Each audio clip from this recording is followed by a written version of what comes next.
చేస్తున్నారో చెప్పరైతే ఆదివాసులు వేసిన కేసుకు 5 కోట్ల రూపాయల ఖర్చు అవుతుంది. ఈ డబ్బులు ఎవరిస్తున్నారు? ఈ డబ్బు ఎవరిస్తున్నారు? ఎవరుండి నడుతున్నారు?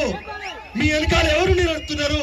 గా మాత్రం తెలుసుకోకుండా ఏం లేకుండా మీరు ఢిల్లీలో పోయి మాట్లాడిన మీ అక్కలు, మంత్రులు, ఎమ్మెల్యేలు వాళ్ళు ధైర్యంగా మాట్లాడచ్చు. మా వాళ్ళు మీటింగ్ వచ్చి మా మీటింగ్ లో కూర్చొని మా జాతి కోసం, జాతి రక్షణ కోసం మాట్లాడితే వాళ్ళకి లాగులు తడుస్తాయి ఏమడే. నేను పొరపాటు ఉండేదో ఇందిరా పార్క్ లో అనొద్దు. నేను నా ఉన్నతరానికి కూడా కరెక్ట్ కాదు. డాక్టర్ రామచంద్ర నాయక్ బిడ్డ అనే పదాన్ని ఇప్పుడు మీ అందరి ముందు నేను తీసుకుంటున్నాను. నా జాతి బిడ్డ మీద నేను బిడ్డ అనే అవసరం లేదు. ఎందుకన్నా నువ్వు పోవద్దు అంటున్నావు, ద్రోవులు అన్నావు కాబట్టి అన్నా, ఇంకోటి కాదు. కానీ ఇవాళ జాతి విపత్కర పరిస్థితిలో ఉంది. మీరందరూ మాట్లాడుతుంది ఈజీ కాదు.